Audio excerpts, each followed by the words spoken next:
మహిళా మండల కోసం టీఎన్ఎన్ సమర్పిస్తున్న అస్మిత కార్యక్రమానికి స్వాగతం. అస్మిత కార్యక్రమంలో మనతో పాటు పాల్గొనడానికి ఉన్నారు ప్రముఖ రచయిత్రి, ఉపాధ్యాయురాలు అయినటువంటి శ్రీభాష్యం అనురాధ గారు.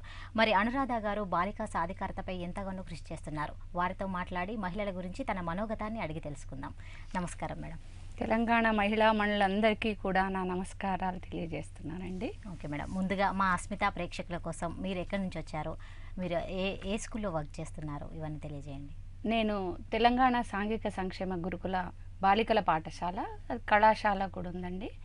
దాంట్లో నేను ఇస్నాపూర్ మెదక్ జిల్లాలో తెలుగు ఉపాధ్యాయునిగా పనిచేస్తున్నాను. ఇస్నాపూర్ మెదక్ జిల్లా. Okay madam. నేను పుట్టింది మాది కిలాషాపురం వరంగల్ జిల్లా. మెట్టిల్లు మాత్రం హైదరాబాదే, పాతనగరం, లాల్ బజార్లో లాలాపేట, ఇది ఇక్కడ ఓల్డ్ సిటీ పాత బస్తీలో అత్తారిల్లు అండి. అక్కడ కుటుంబంలో పుట్టాను. వెళ్ళి అక్కడనే నా చదువు విద్యాభ్యాసం కూడా పొడిగించడం అక్కడే జరిగింది. అంటే మీ కుటుంబ నేపథ్యం గురించి చెప్పండి మేడం. నా కుటుంబం అంటే మా అమ్మ నాన్నలు, నాన్న పూజారి మరియు తెలుగు ఉపాధ్యాయుడు, మా నాన్నగారు కూడా టీచరే. చాలా సాంప్రదాయమైనటువంటి కుటుంబము. అత్తారిల్లేమో వారిది కూడా చదువుకున్నటువంటి కుటుంబం అండి. వారిది కూడా చీఫ్ ఇంజనీర్ మా మామగారు. మా వారు ఏపీ డైరీలో డీజీఎంగా చేస్తున్నారండి. వారి ప్రోత్సాహంతో నేను ఇంత చదవగలిగాను, ఎదగగలిగాను. మా అత్తింటి వారి సహకారం నాకు ఎంతగానో ఉందండి. అంటే మంచి ఎడ్యుకేటెడ్ ఫ్యామిలీ నుంచి. అవునండి. Okay madam. మేడం, మరి ఇప్పుడు మీరు స్కూల్లో చేస్తున్నారు అంటే మీరు చిన్నప్పటి నుంచి కూడా టీచర్ కావాలన్న కోరిక మీలో ఉండేదా? చాలా అండి. అంటే ఈ సమాజానికి ఉపయోగపడేది ఒక ఉపాధ్యాయురాలు మాత్రమే. మామూలుగా టీచర్ అనగానే కొంచెం చులకన బ్రతకలేని వాడు బడి పంతులు అనుకునేటువంటి రోజుల్లో మా నాన్నగారు మాకు అంటే బాలికలు అయినప్పటికీ కూడా చదువు నేర్పించి ఈ సమాజానికి ఒక కుటుంబంలో బాధ్యత నిర్వహించి మంచి ఉన్నత స్థాయికి తీసుకుపోగలిగింది మహిళా ఉపాధ్యాయురాలు. ఈ రెండు పాత్రలే ఎక్కువ పోషించగలుగుతారు. అందుకోసం నాకు చిన్ననాటి నుంచి చిన్నపిల్లల్లో మంచి భావాలను ప్రేరేపించి ఈ సమాజానికి ఉపయోగపడే విధంగా తయారు చేయాలనేటువంటి భావనలు నాకు ఎక్కువగా ఉంటుండేనండి. అందుకోసమే టీచర్ కావాలనుకున్నాను నేను. ఓకే, దానికి మీ కుటుంబ సభ్యులు సహకారం కూడా మీకు అందిందంట? చాలానండి. వాళ్ళ ప్రోత్సాహంతో నేను ఇంత ఎదగగలిగాను. పుట్టిల్లు మెట్టిల్లు. ఓకే. అంటే మీ వారు మరి మీ వివాహం అయిన తర్వాత కూడా మీకు ఎట్లా కోఆపరేట్ చేశారు అంటే మీరు టీచర్ అవ్వటానికి? మా వారండి వివాహానంతరం ఖాళీగా కూర్చొని ఇవ్వలేదండి. ఏదైనా ఒకవేళ ఆలోచనలు వచ్చినా కూడా ఏదైనా ఒక పుస్తకం పట్టుకొని చదువుకోరాదు, అది ఉపయోగపడుతుంది జీవితానికి అంటూ తనే పిహెచ్డి వరకు చదివించాడండి నాకు. ఆ తర్వాత నాకు పిహెచ్డిలో చేరిన తర్వాత మా ఆడపడుచు కనకదుర్గ గారు నా ఫ్యామిలీని చూసుకుంటూ ఉంటే నేను ఆ పరిశోధన చేయగలిగానండి. మా అత్త మామల ప్రోత్సాహం కూడా నాకు ఎక్కువగా అక్కడ అందిందండి. Okay madam. అయితే మేడం, మీరు స్త్రీ సాంఘిక పరిస్థితులపైన కూడా పరిశోధన చేసిండ్రు. మరి ఆ పరిశోధనలు ఎలా సాగినాయి మేడం? పరిశోధనలు అంటే నా లైఫ్ స్టోరీస్లోనే ఎక్కువగా తీసుకోవడం జరిగిందండి. అందులో స్త్రీ ఆనాటి నుంచి అంటే తొలినాటి సాంఘిక నవలలు స్త్రీ అన్న అంశం మీద నేను పరిశోధన చేశాను. పూర్వకాలంలో ఏ విధంగా ఉండే స్త్రీ ఆనాటి సాంఘిక పరిస్థితుల దృష్ట్యా ఎన్ని సమస్యలతో పోరాడింది, వితంతు సమస్యలు, స్త్రీ విద్య, బాల్య వివాహము, అన్ని అంశాలను తీసుకొని అప్పటివి అంశాలను ఆ సాంఘిక పరిస్థితులకు దర్పణాలు నవలలు, ఆ నవలల మీద నేను పరిశోధన చేశానండి. ఆ తర్వాత చివరి అంశంగా మహిళలు ఏ విధంగా అభివృద్ధి చెందితే బాగుంటుంది, వాళ్ళకి సొల్యూషన్ కూడా నా పుస్తకంలో ఇవ్వడం జరిగింది. సంఘంలో మానసికమైనటువంటి వ్యక్తుల వల్ల మార్పులు వచ్చిన రోజే ఈ సంఘం బాగుపడుతుంది అనేటువంటిది నేను అప్పుడు ఆ కాలం నాటి సామాజిక పరిస్థితులు అంటే ప్రస్తుతం ఉన్న సామాజిక పరిస్థితులను కంపేర్ చేస్తూ రాసారా? కంపేర్ చేస్తూ రాసానండి. అది ఎందుకంటే ఆ బుక్ మనకి ఆ కాలం పుస్తకాలు అనేవి ఆనాటి సాంఘిక పరిస్థితులకు దర్పణాలుగా ఉపయోగపడతాయి. ఆ రోజు ఎలా ఉండే సమాజ జీవితం, స్త్రీలు ఏ విధంగా పాటు పడ్డారు, స్త్రీల యొక్క వాళ్ళ యొక్క ఉన్నతి, వాళ్ళ యొక్క బాధలు అన్నీ అందులో మనకు కనిపిస్తూ ఉంటాయి. మీరు రాసిన దాన్ని బట్టి, మీకు ఉన్న అనుభవం బట్టి మరి అప్పటికి ఇప్పటికీ సామాజిక పరిస్థితులు ఎంత మార్పు వచ్చిందంటారు? సామాజిక పరిస్థితుల్లో అంటే ఒక సమస్యకు కొత్త సమస్యలు పుట్టుకొస్తూనే ఉన్నాయండి. ఆ బాల్య వివాహాలకు బదులు ఇప్పుడు వరకట్నపు సమస్యలు వస్తున్నాయి. ఆ వితంతువుల సమస్యకు బదులుగా ఈ రోజు ఉద్యోగస్తులైనటువంటి స్త్రీల యొక్క బాధలు చెప్పలేము. అది తొందరగా అర్థం చేసుకోక ఆవేశాలకు గురి అయి డైవర్సులని ఒంటరి జీవితాన్ని గడుపుతూ ఎక్కువగా అంటే ఒకరికొకరు భార్యాభర్తలలో అర్థం చేసుకునేటువంటి తత్వము, తర్వాత ఈమెకు సహనం లేకపోవడం, ఆయన సహనం లేకపోవడం ఒకటి, చిరాకులు పలాకులు, ఒత్తిడి, పని భారము, ఇటు గృహిణిగా ఇటు చేసుకోలేక అటు చేయలేక రెండు వల్ల అది అర్థం చేసుకోలేని చిన్న కారణం వల్ల అలా విడిపోయి దానికి కొత్త కారణాలు పుట్టుకొస్తున్నాయండి. సమాజంలో ఎలాంటి ఒక సమస్య లేదు అని లేదు. ఆనాటి నుంచి ఈనాటికైనా మహిళలకు ఏదో రకమైనటువంటి సమస్యలు, ఒత్తిడులు జరుగుతూనే ఉన్నాయి. అంటే మొత్తానికి ఆనాడు సమస్యలు ఉన్నాయి, ఈనాడు కూడా సమస్యలు ఉన్నాయని అంటున్నారు. Okay madam. అదేవిధంగా తెలంగాణ ఉద్యమంలో కూడా మీరు పాల్గొన్నారు మేడం. మరి మీ అనుభవం ఎలా ఉంది? తెలంగాణ అనగానే ఏదో సొంత ఊరిని పొందినంత ఆనందం కలిగిందండి. ఆ ఉద్యమంలో మొదట కొంచెం నా ఉద్యోగం దృష్ట్యా అది అప్పటికి పనిష్మెంట్స్ ఉంటూ ఉండే, అందుకోసం పోరాడగలగాలనేటువంటి ఉత్సాహం ఉన్నా దాన్ని అణిచిపెట్టుకొని ఇండైరెక్ట్గా ప్రోత్సహించడం, నా రచనల ద్వారా, కవితల ద్వారా, అలా 10 మందికి నా మాటల ద్వారా తెలియజేసేదాన్ని. ఆ తర్వాత అది సామూహికంగా అయినప్పుడు దానిలో పాల్గొనడం జరిగింది. కోదండరామ్ సార్ తోటి అలా రోడ్డెక్కి మేము గజ్వెల్లో మా అల్వాల్ సెంటర్లో అలా వెళ్ళి వాళ్ళందరినీ ప్రోత్సహించడం జరిగింది మేడం. అది సాధించుకున్న తర్వాత ఆత్మతృప్తి కూడా కలిగింది. Okay madam. మీకే కాదు మేడం, మొత్తం తెలంగాణ ప్రజలందరికీ కూడా చాలా సంతోషంగా ఉంది మేడం. మరి నాగఫణి శర్మ గారు నిర్వహించిన అవధాని రాజధాని అని చెప్పేసి ఢిల్లీలో జరిగింది. మరి దానికి మీరు కూడా అటెండ్ అయ్యిండ్రు. మరి మీ అనుభవం ఏంటి మేడం? అవధాన రాజధాని అనేది ఒక సాహితీ క్రీడ మేడం. అది క్రీడలో అది ఏంటంటే చిన్ననాటి నుంచి పిల్లలకు ఈ మధ్యన పద్యాలు మర్చిపోయారు. అది జానీ జానీ ఎస్ పాపా అని నేర్పిస్తున్నారు కానీ అది అమ్మ కొట్టిందా అనేటువంటి చిన్న చిన్న పోయమ్స్ కూడా మర్చిపోతున్నారు. అలాంటి దాంట్లో నైతిక విలువలు చాలా ఉంటాయండి.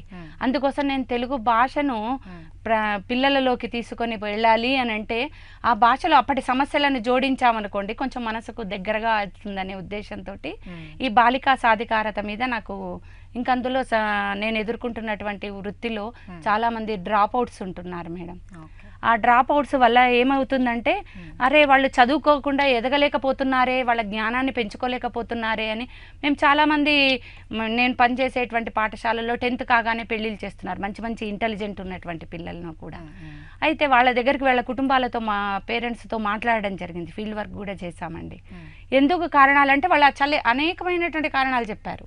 ఏంటంటే కాలేజీకి వెళ్ళాలి అంటే బస్సు సౌకర్యం లేకపోవడము, ఆ తర్వాత అక్కడ పిల్లల్ని చడాయించి మనస్థైర్యాన్ని కోల్పోయేటట్టు చేయడము, తర్వాత వాడి యొక్క ప్రవర్తన సరిగా లేకపోవడము, ఆ తర్వాత అక్కడికి వెళ్ళిన తర్వాత కూడా పాఠశాలలో సిబ్బంది లేకపోవడము, ఆ తర్వాత ఇంకొక కారణం ఏంటంటే టాయిలెట్స్ లేకపోవడం. ముఖ్యంగా అమ్మాయిలకు కావాల్సింది అది. వాళ్ళకి పాపం అనేక ఇబ్బందుల వల్ల వాళ్ళు ఆర్థిక స్తోమత లేకపోవడం. అలాంటప్పుడు నేను అదే అనుకున్నాను, మాది పెంచడం కోసమనే మా సాంఘిక సంక్షేమ గురుకుల పాఠశాలలు ఉన్నాయి, కళాశాలల వరకు పెంచారు మా సెక్రటరీ గారు. కాబట్టి మీరందరూ కూడా పూర్ణ ఆనంద్ మా దాని నుంచే సాధించినటువంటి వాళ్ళు, ఎవరెస్ట్ శిఖరాలు. అలాంటి ప్రోత్సాహకరమైనటువంటి కథలు చెబుతూ వాళ్లకు కొంచెం ప్రోత్సహించడం జరుగుతుంది మేడం. అది కొంతవరకు కొంచెం మార్పు జరిగింది ఈ ప్రచారం వల్ల. తల్లిదండ్రులు అవగాహన కల్పిస్తూ వాళ్ళను బాలికా సాధికారత అంటే ఏంటి, వాళ్ళను అధికారత అంటే స్వయంగా నిర్ణయించుకునే అధికారాన్ని వాళ్ళలో మనసులో చొప్పింపచేస్తున్నాను మేడం. Okay madam. మేడం అంతేకాకుండా ఈ మధ్యలో మీరు తేజ ఆర్ట్స్ క్రియేషన్ వారి నుంచి రాష్ట్ర స్థాయిలో కూడా సాహిత్య పురస్కారం అందుకున్నారు. మరి మీరు ఎలా ఫీల్ అవుతున్నారు? నేను చాలా గొప్పగా ఫీల్ అవుతున్నామండి. ఎందుకంటే మనిషికి ఎప్పుడు కానీ ప్రోత్సాహం లేనిది ఉత్సాహం ఉండదండి. ప్రతి వారికి ఒక ప్రోత్సాహం అనేది, అబ్బా నాలో నేను ఇంకా చేయాలి అనేటువంటి ఉత్సాహం అనేది ఉండాలి. అందుకోసమనే ఈ అవార్డు తీసుకున్న తర్వాత నన్ను చాలా గ్రేట్గా చూసారండి. సిబ్బంది కానీ, మా పాఠశాలలో పనిచేసే ఉపాధ్యాయులు కానీ, మా ప్రిన్సిపల్ మేడం కానీ, మా ఆవిడ సహకారంతో వెళ్ళాను.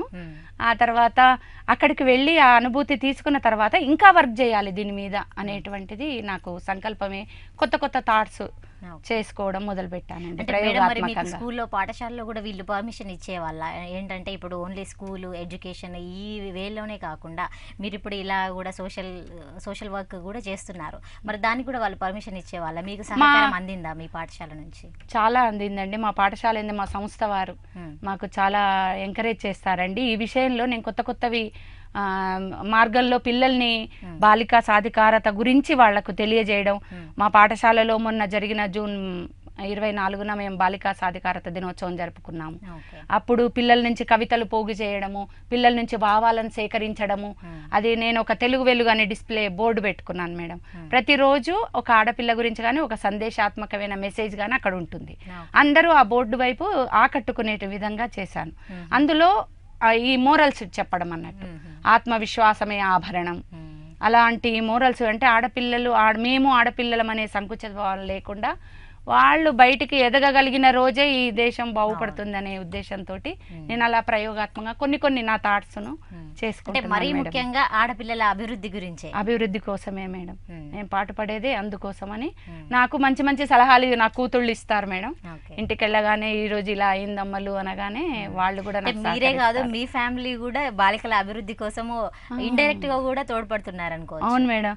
నేను మొన్న ఏదో చికాకులో నా కూతుర్ని టెన్షన్ పెట్టకమలు, ఆడపిల్లలు అంటే టెన్షన్ అయిపోయింది అని అంటే అది అక్కడికి పక్క రూమ్లోకి వెళ్ళి మెసేజ్ ఫార్వర్డ్ చేసింది. అమ్మా ఆడపిల్లలు అంటే టెన్షన్ కాదు, 10 ఈక్వలెంట్ 10 సన్స్ అని నాకు మెసేజ్ పెట్టింది. దాంతో నేను అరే కరెక్టే కదా, ఎంత ఎంపవర్మెంట్ పెరుగుతూ ఉంది పిల్లలలో అనే ఒక కొత్త థాట్స్ నాకు, అంటే వాళ్ళ లెవెల్లో కొంచెం ఆలోచిస్తే మనకి కొత్త సలహాలు దొరుకుతాయండి. ఓకే మేడం, బతుకమ్మ పాటలు కూడా సేకరించి మీరు పుస్తకం రాశారు. మరి ఈ బతుకమ్మ అంటే ఈ మన తెలంగాణ సంస్కృతిని అద్దం పట్టేటువంటి పండగలను అంటే వాటిని సేకరించి మీకు పుస్తకం రాయాలన్న ఆలోచన ఎట్లా కలిగింది?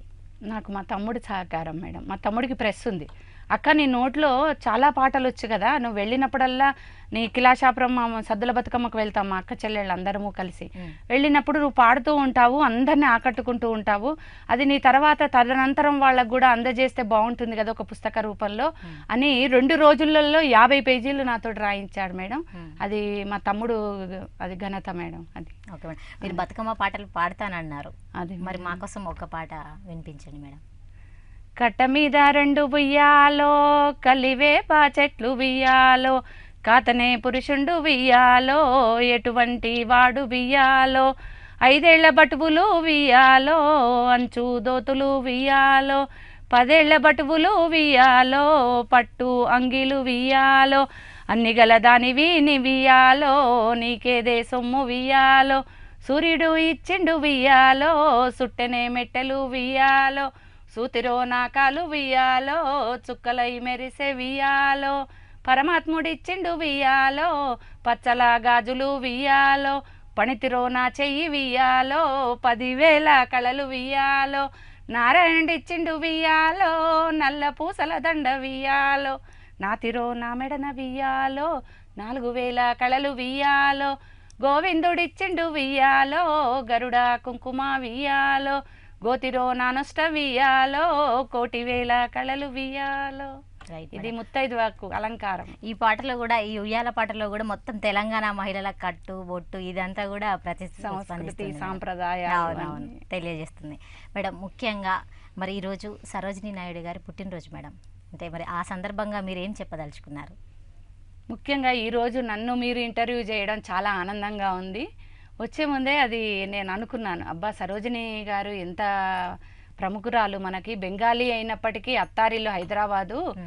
ఆ కాలంలో 11 ఏళ్ల వయసులో స్కూల్కి వెళ్ళేటప్పుడట ఆవిడ వెళ్తూ ఏదో పని మీద ఆగిపోయిందట మేడం. నాకు జబ్బు వచ్చింది, నేను స్కూల్కి రాలేకపోతున్నాను అని ఒక లెటర్ మెసేజ్ పంపిస్తే ఆయన అన్నాడంటే లేదు హాజరు కంపల్సరీ కావాలి అని చెప్పి ఆ మాస్టర్ గారు అన్నప్పుడు 200 పంక్తులతోటి ఒక కవిత రాసి పంపించిందట మేడం.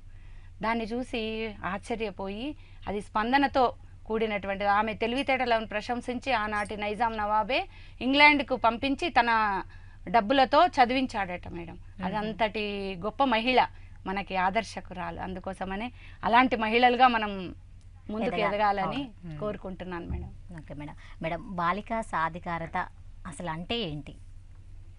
సాధికారత ముఖ్యంగా నన్ను ఇంతటి స్థాయికి తీసుకొచ్చినటువంటి, అంటే బాలిక అని చూడకుండా, బాలికలు అని చూడకుండా మా తల్లిదండ్రులు మమ్మల్ని చదివించి ఇంత స్థాయికి వచ్చినందుకు తల్లిదండ్రులకు, నన్ను ఇలా ప్రేరేపిస్తున్నటువంటి నా భర్త మరియు నా అత్తమామలందరికీ కూడా నా కృతజ్ఞతాభివందనలు తెలియజేసుకుంటున్నాను మేడం. ఈ అధికారత అంటే స్వయం నిర్ణయం చేసుకునేటువంటి అధికారం కల్పించడం. అది ఏ విధమైన స్వయం నిర్ణయ అధికారం అంటే అది స్వేచ్ఛ ఉండాలి, స్వాతంత్ర్యం ఉండాలి, ఆ తర్వాత స్వయం పోషకంగా అంటే తనకు తానుగా లక్ష్యాలను ఎంచుకొని తానుగా పోషించుకునే విధంగా ఉండాలి. అలా ఎదిగి ఒక పరిపూర్ణ మహిళగా తయారయ్యి ఈ సమాజానికి రాణించిన రోజే అది సాధికారతను సాధించినట్టు అంటారు. Okay madam. మరి బాలికా సాధికారతను సాధించాలంటే ఎలాంటి పరిస్థితులు ఉండాలని అనుకుంటున్నారు? పరిస్థితులు అనగానే మనకి ముఖ్యంగా మేము ఎందులకు తీసిపోం అనేటువంటి హృదయము బాలికల్లో రావాలి. స్త్రీ పురుషులు సమానత సాధించిన రోజే. సమానత అంటే ఇవాళ రేపు అంటున్నారు మేము ఇస్తున్నాం కానీ మీరే పుచ్చుకోవట్లేదు అని.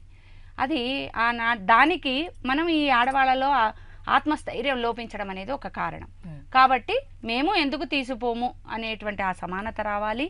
అంతేకాకుండా స్వయం నిర్ణయాలు, ఏదైనా తన లక్ష్యాలను నిర్ణయించుకున్నప్పుడు జీవితానికి స్వయం నిర్ణయాధికారం కూడా కావాలి. అంతేకాకుండా కుటుంబ వాతావరణం ముఖ్యం మేడం. కుటుంబం అంటే మనం పుట్టినప్పటి నుంచి ఎదిగే వరకు కూడా కుటుంబ వాతావరణం దానికి తోడ్పడుతుంది. ఆ తర్వాత మనము ఇంటి నుంచి తల్లి ఒడిలో నుంచి బడికి చేరుకుంటాం కాబట్టి పాఠశాల కళాశాలలు ముఖ్యం. దానికి తర్వాత బయటకు వస్తాం ఉద్యోగం చేయడం కోసం అని. అప్పుడు సామాజికంగా కూడా ఇవన్నీ పరిస్థితులు ఆరోగ్యంగా ఉన్న రోజే స్త్రీ ఎదగగలుగుతుందండి, సాధికారత సాధించగలుగుతుంది. అంటే మీరు అన్నారు మరి పాఠశాల కళాశాల అంటే విద్యను అభ్యసించేటప్పుడు ఉండే వాతావరణం అన్నారు. అంటే మరి ఆ వాతావరణము ఈ బాలికల సాధికారతకు ఏ విధంగా దోహదపడుతుంది అంటారు? మొట్టమొదట కుటుంబం మేడం. కుటుంబంలో మొట్టమొదట ఇవాళ రేపు జరిగేటువంటి అనాగరిక చర్య ఏమిటి అంటే గర్భంలోనే స్త్రీ బాలిక అని తెలవగానే చంపేస్తున్నారు మేడం. అలాంటి టెస్టును నివారిస్తున్నారు కానీ కొన్ని చోట్ల జరుగుతూ ఉంది. దాన్ని కూడా మనసులో మార్పు వచ్చిన రోజే అన్ని రంగాలలో మార్పు రాగలదు మేడం. ప్రతి మనిషిగా తాను ఆలోచించి మనిషిగా మారిన రోజే అది సాధించగలుగుతాం. అంతేకాకుండా భ్రూణ హత్యలు ఎక్కువైపోయాయి. ఏ పేపర్లో చూడగానే మనకి కొన్ని ప్రాంతాలలో దీనికి గల కారణము ఏమిటి అంటే అనేక కారణాలు ఉన్నాయి. దానివల్ల కూడా మనకి భ్రూణ హత్యలు ఒకటి. ఆ తర్వాత ఆడ మగ తేడాలో మనం కుటుంబంలో చూపిస్తున్నాం. ఇది ఆడపిల్ల పుట్టింది అంటే మైనస్ అని, ఓ పిల్లాడు పుట్టిందంటే ప్లస్ అని. కాకపోతే 2 మైనస్లు కలిపి ఒక ప్లస్ అవుతుందని వాళ్ళకి తెలియదు. అలా మనము ఆడపిల్లలము అని కాకుండా మనం ఆడపిల్లలు ఎందుకు తీసిపోమనేటువంటిది మనం ప్రదర్శింపచేయాలి. అదొకటి కాకుండా ఈ బడికి పంపడంలో కూడా ఇవాళ రేపు నేను ఏవి ఫౌండేషన్ వాళ్ళ నిర్వహించినటువంటి ఒక సాహిత్య సదస్సుకు వెళ్ళానండి. అక్కడికి వాళ్ళు ఏం చేశారంటే కాలేజీలో చదివే పిల్లలందరినీ, తర్వాత ప్రాథమిక పాఠశాలలో చదివే పిల్లలు కొంతమందిని తీసుకొని వచ్చారు గ్రామీణ ప్రాంతం నుంచి. వాళ్ళు ఏం చెప్పారంటే వాళ్ళ అనుభవాలను షేర్ చేసుకున్నాం మేము. చేసుకున్నప్పుడు వాళ్ళు ఏమన్నారంటే ఆడపిల్ల అనగానే అన్ని సదుపాయాలు ఉన్నప్పటికీ, అన్ని ఫెసిలిటీస్ గవర్నమెంట్ కల్పించినప్పటికీ గవర్నమెంట్ పాఠశాలలో ఏర్పిస్తారు మనల్ని. ఆ తర్వాత మగపిల్లాడు అనగానే ఎన్ని డబ్బులన్నా ఖర్చు పెట్టి భూమైనా అమ్మేసి కార్పొరేటెడ్ కళాశాలలో చేర్పిస్తారు. ఎందుకు ఈ తేడా మేడం అని నన్ను ఒక అమ్మాయి ప్రశ్నించినప్పుడు దానికి తల్లిదండ్రులు చదువుకోకపోవడం అనేది ఒక కారణం. నెక్స్ట్ జనరేషన్లో మీరు చదువుకుంటున్నారు కదమ్మలు, ఆ తేడా కనిపించకుండా మీరు చూడాలి. అందుకోసం నెక్స్ట్ తరానికైనా ఈ మార్పు రావాలని మేము ఆశిస్తున్నామని అక్కడ చెప్పడం జరిగింది మేడం. అంతేకాకుండా ఈ పెంచడం పంచడం ఈ రెండిట్లలో కూడా తేడా, అది కూడా ఒకటి మెయిన్ కారణం. అంతేకాకుండా హద్దులు పెడుతున్నాం పిల్లల్ని. ఆడపిల్లలు అంటేనే మీరు అనుకోగా ఉండాలి అని చెప్పేవాళ్ళు ఎక్కువ, కానీ మీరు ధైర్యంగా ఉండాలి అని చెప్పేవాళ్ళు అసలు కరువైపోయారు. ఆ హద్దులు ఎందుకు అంటే తల్లిదండ్రులకు కూడా అభద్రత మేడం. ఆడపిల్ల గడప దాటి బయటికి వెళుతూ ఉన్నప్పుడు ఎలా వస్తుందో ఏమో, ఆ భద్రత లేని సమాజం గురించి భయపడుతున్నారు. దాన్ని వీళ్ళు ఏం చేయాలంటే ఆ జరిగేటువంటి సంఘటనలను ఎత్తి చూపకుండా పరిష్కార మార్గాలను చూపిస్తే వాళ్లకు కొంచెం ఆత్మస్థైర్యం కలుగుతుంది. ఓహో, అమ్మాయిలు ఇలా సాధించగలుగుతారు అనేటువంటిది ఆత్మస్థైర్యాన్ని నింపాలి మేడం. అంతేకాకుండా ఇంకొకటి ఏంటంటే ఆడపిల్ల తర్వాతి నెక్స్ట్ తరానికి ఒక వారధి. ఆ వారధిని మనం ఆరోగ్యకరమైనటువంటి వాతావరణంలో పెంచాలి. వాళ్లకు సంస్కృతి సాంప్రదాయాలను కట్టుబాట్లను నేర్పిస్తూ వాళ్ళకి అది తెలుసుకోవాలి మేడం. మన మూల ఎక్కడైనా మనం పెరిగేది నేలనైతే విడవలేం కదా మేడం. విత్తు విడిచి ఎక్కడ పోయినా విత్తు విడిచి నేలను సాము చేయలేం. కాబట్టి మనం ఎక్కడ ఎదిగినా కూడా ఒదిగి ఉండడం అనేది పిల్లల సంస్కారం. ఎవరైనా కానీ ఆడపిల్లలు కానీ మగపిల్లలు కానీ అలా ఉండడం అనేది వాళ్ళకి నేర్పించాలి. అంతేకాకుండా వాటి విలువలను కూడా చదువులో ఉన్నటువంటి పాఠ్యాంశాలలో విన్నటువంటి విలువలను వాళ్లకు చొప్పించి నేర్పించగలగాలి. పాఠ్యాంశాలను బోధన ఒకటే కాదు, దానిలో చాలా మోరల్స్ ఉంటాయి. ఆ మోరల్స్ను మనసులో వాళ్ళకు అద్దుకునే విధంగా మనం ఉపాధ్యాయులుగా కృషి చేయాలి. మీరు ఇప్పుడు ఉపాధ్యాయురాలుగా ఉన్నారు అంటే మీరు ఎలా వాళ్ళలో అవగాహన తీసుకొస్తున్నారు పిల్లల్లో? మేడం, నేను వెళ్ళిన తర్వాత ఫస్ట్ నా మీద అట్రాక్షన్ చేసుకోవడానికి ప్రయత్నం చేస్తాను. ఎప్పుడు కానీ ఆకర్షణతో వాళ్ళు చెప్పే మాటలు వింటారు. అమ్మలు అని అమ్మ ప్రేమను అందిస్తాను మేడం. ఏ రోజు నా వృత్తిలో పనిష్మెంట్స్ కానీ కొట్టడాలు కానీ ఉండదు. ప్రేమతో జయించొచ్చన్న దాన్ని నేను ధ్యేయంగా పెట్టుకున్నాను. వెళ్ళగానే ఒక చిన్న పలకరింపు, హాయ్ అమ్మలు ఎలా జరిగింది నిన్నటి అనగానే వాళ్ళు ఏకరువు పెడతారు. వాళ్ళ మనసులో భావాలన్నీ వచ్చేస్తాయి. దాన్ని నేనేం చేస్తానంటే మంచి మార్గం వైపుకు, ఇలా చేస్తే తప్పు కదమ్మలు అని దానికి ఒక కథ, లైవ్లో జరిగినటువంటి సంఘటనలు నా జీవితంలో కానివ్వండి, ఇంకెక్కడైనా చూసినవి కానివ్వండి, బస్సులో నేను 2 గంటల ప్రయాణం చేసి వెళ్తాను, బస్సులో జరిగినటువంటి సంఘటనలు కానివ్వండి వాళ్ళకి చెప్తాను. ఆడది మా భర్త భారాన్ని మోసేవాడు అంటారు. నేను ఇవాళ ఒక సంఘటన చూసినమ్మలు, చౌరస్తాలో ఒక అడుక్కునేవాడి కాలు విరిగితే భార్య మోసుకొని అడుక్కుంటుంది అమ్మలు. అంటే మనం అంత స్థాయికి ఎదగాలి, మనం ఏం తక్కువ కాదు అని వాళ్లకు చెప్పక ఆ అంశాలను ఆలోచన కల్పింపజేస్తూ ఉంటాను. స్లో లెర్నర్స్ కూడా మేడం, మొన్న జరిగిన ఒక సదస్సులో ఒక అమ్మాయి చాలా స్లో లెర్నర్, 8th ఎక్కువ చదవకపోయేది. అలాంటిది ఆమె భావాలలో కళ్ళల్లో నాకు ఏదో మెరుపు కనిపించి ఆమెను బయటికి లాగడం మొదలుపెట్టా. ఆమె మొత్తం పద్య సంకలనాలు అన్ని కవితలు రాసింది మేడం. ఎన్ని కవితలు రాసిందో రోజు ఆ డిస్ప్లే బోర్డు మీద పెట్టడం, ఆ మల్లికను ప్రేయర్లో పరిచయం చేయడం. అలా చేస్తూ ఉంటే నాకు ఒక కళ ఒకరిలో ఉంటుందండి మేడం. కంపల్సరీ ఒకళ్ళకి ఆర్ట్స్ వస్తుంది, ఒకళ్ళకి అల్లికి వస్తుంది. ఆ రంగాల వైపుకు వాళ్ళని మళ్ళిస్తే వాళ్ళు పెద్ద పెరిగిన తర్వాత స్వయం పోషకాలుగా మారి వాళ్ళకి ఆత్మస్థైర్యం వస్తుంది, ఆత్మధైర్యం. మేము నిలబడగలం మా కాళ్ళ మీద. అందుకోసం భర్త మనకు కాదండి, ఉద్యోగం ముఖ్యం. దానికి కలిగినటువంటిది ఆయుధం చదువు ఒక్కటే మనకు మనిషిని. ఎలాంటి డబ్బులు కూడా చూడండి, అనిల్ అంబానీ అంత కోటీశ్వరుడు మేడం, కానీ తన కూతుర్ని తన ఆఫీస్ డైరెక్టర్గా పెట్టాడు. ఎందుకు అంటే పనితనం తెలుసుకోవాలి, నిపుణత తెలుసుకోవాలి, జీవితంలో తన కాళ్ళ మీద తను నిలబడగలగాలి, నా ఆధారంతో కాదు అనేటువంటిది ఎగ్జాంపుల్ తీసుకోవచ్చు. అంతేకాకుండా ఇప్పుడు బాలికలను ప్రోత్సహించిన నోబెల్ బహుమతి గ్రహీత మలాలా ఆవిడ, అంతేకాకుండా ఇంకొక కొంతమంది ఎంతో మంది ప్రముఖులు ఉన్నారు మేడం. బిజినెస్ మేనేజ్మెంట్ చేసే ఆవిడ, లారెల్ కంపెనీ అనిత, వీళ్ళందరినీ కూడా మనం ఆదర్శంగా తీసుకొని వాళ్ళు సక్సెస్ సాధించినటువంటి వాళ్ళవి మనం పిల్లలలో చూపించగలిగితే చాలా మంచి ఫలితాలు వస్తాయి మేడం. వాళ్ళలా కావాలని లక్ష్యాలను పెట్టుకుంటారు. ఓకే మేడం, మీరు చెప్పేది వింటుంటే నిజంగా అందరూ ఇన్స్పైర్ అవుతారు మేడం. అంతేకాకుండా మరి సామాజిక దృక్పథం ఎలా ఉండాలి బాలికల పట్ల, మహిళల పట్ల? సమాజము అనంటే ఇప్పటి సమాజంలో ఆలోచిస్తే మేడం, ఆడపిల్ల అనగానే 50% చిత్కారంతో చూస్తారు మేడం. బస్సులో ఎక్కిన మొదలు మనకు ఒకటి కబోర్డ్ లాగా పెట్టేసి ఈ బాక్సులో ఆడపిల్లలు మాత్రమే ఎక్కవలను అని ఉంటుంది బోర్డు. కాకపోతే ఇప్పుడు అందరూ మొగాళ్ళు వచ్చేస్తున్నారు. వాళ్ళని అడ్డుకునేది ఎవరు? అంటే ఈ బాక్స్ దాటితే ఇంకా అభద్రతలో ఉండిపోతారు అన్న ఊహ. అది దాని నుంచి అందరు బయటకు వచ్చేస్తున్నది. ఏంటి రక్షణ ఏది? బయటికి వెళ్తే రక్షణ ఏది? ఈ సమాజం ఎలాంటి సమాజంలో మనం బతుకుతున్నాము అంటే, ఆడపిల్ల అంటే చిత్కార సమాజంలో బతుకుతున్నాం.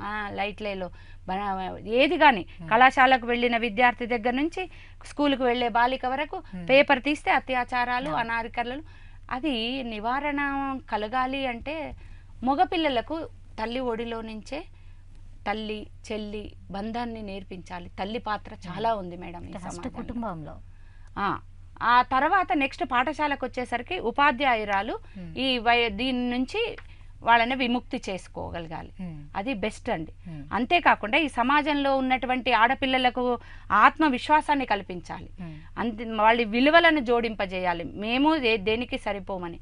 ఇప్పుడు టెక్నాలజీ దాంట్లో వెళ్తున్నారు, కొత్త ఉద్యోగాలలో ఈ ఐటీ సెంటర్లలో వీళ్ళకి వెళ్తున్నారు.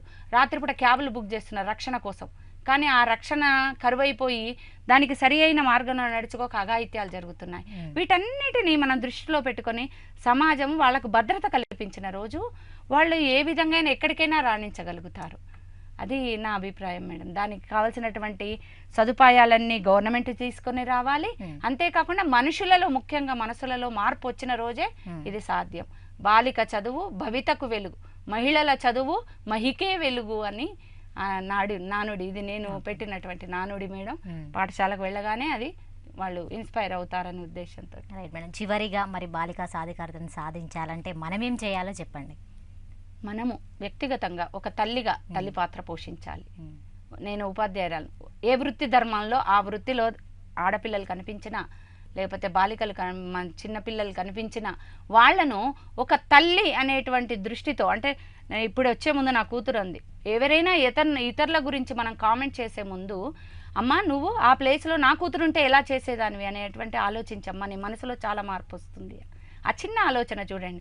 ప్రతి వాళ్లను తల్లిగా భావించుకొని మనము ఆ ప్లేస్లో నా కూతురుంటే నేను ఎలా చేయాలి, ఆ కొడుకుంటే ఎలా చేయాలి అనేటువంటి దృక్పథంతో ఆలోచించి మనసు ఆరోగ్యకరంగా ఉన్నప్పుడు, ఆలోచనలు ఆరోగ్యకరంగా ఉన్నప్పుడు ఆ మంచిని పెంచవచ్చు. మనం ఈ సమాజానికి ఒక గొప్ప మహిళను తయారు చేసి ఇవ్వచ్చు. Right madam.